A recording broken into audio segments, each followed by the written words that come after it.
క్రిష్ అయితే సత్యతో ఇలా అంటూ ఉంటాడు. "ఆ రోజు రాత్రి ఏం జరిగిందో నీకు రివైండ్ చేసి చూపించనా నీకోసం" అని చెప్పేసైతే అంటూ ఉంటాడు. ఆ మాటలకి అక్కడ ఉన్న సత్య అయితే, "హా! చెప్పండి, చెప్పండి. నాకు కూడా తెలుసుకోవాలని ఉంది" అని చెప్పేసైతే అంటూ ఉంటుంది. ఇంతలోనే అక్కడ ఉన్న క్రిష్ అయితే ఒక టవల్‌ని చీరలా కప్పుకొని అయితే అక్కడ ఉన్న సత్యను లాగుతూ ఉంటాడు. అది చూసిన సత్య అయితే చాలా కంగారు పడిపోతూ ఉంటుంది. ఇంతలో అక్కడ ఉన్న సత్యను చూసి, "నువ్వు ఇలాగే చేసావు. నన్ను కూడా చెయ్యని" అని చెప్పేసైతే అంటూ ఉంటాడు. "హా! సరే చెయ్యండి" అని చెప్పేసైతే అంటూ ఉంటుంది. ఇంతలో అక్కడ ఉన్న సత్యని తీసుకొని అయితే మంచం మీద పడేస్తూ ఉంటాడు. అది చూసి చాలా కంగారు పడిపోతూ ఉంటుంది సత్య.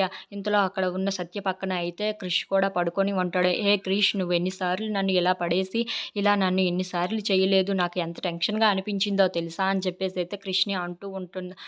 సత్యను అంటూ ఉంటాడు. అది చూసి చాలా కంగారు పడిపోతుంది సత్య. ఇంతలో అక్కడ ఉన్న క్రిష్ అయితే సత్య పక్కన పడుకొని, "హే క్రిష్, నువ్వు తాగి ఎన్ని సార్లు నన్ను ఇబ్బంది పెట్టావో తెలుసా" అని చెప్పేసైతే క్రిష్ సత్యని చూస్తే అంటూ ఉంటాడు. ఇంతలో అక్కడ ఉన్న సత్య అయితే, "ఏంటి ఈయన ఎలా చేస్తున్నారు? నేను ఆ రోజు ఇలాగైనా చేశానా?" అని చెప్పేసైతే అనుకుంటూ ఉంటుంది. ఇంతలో అక్కడ ఉన్న క్రిష్ అయితే సత్య దగ్గరగా వచ్చి అయితే సత్య పక్కన పడుకొని తనకి ముద్దయితే పెడుతూ ఉంటాడు. అది చూసి సత్య అయితే ఒక్కసారిగా కంగారు పడిపోతూ ఉంటుంది. ఏంటి ఆ రోజు రాత్రి ఇలాగనే జరిగిందా? అని చెప్పేసైతే అనుకుంటూ ఉంటుంది. ఇంతలో అక్కడ ఉన్న క్రిష్ అయితే సత్యను అలా నమురుకుంటూ అయితే వచ్చి తనకు ముద్దు అయితే పెడుతూ ఉంటాడు. అది చూసి సత్య అయితే కంగారు పడిపోతూ ఉంటుంది. If you like this video please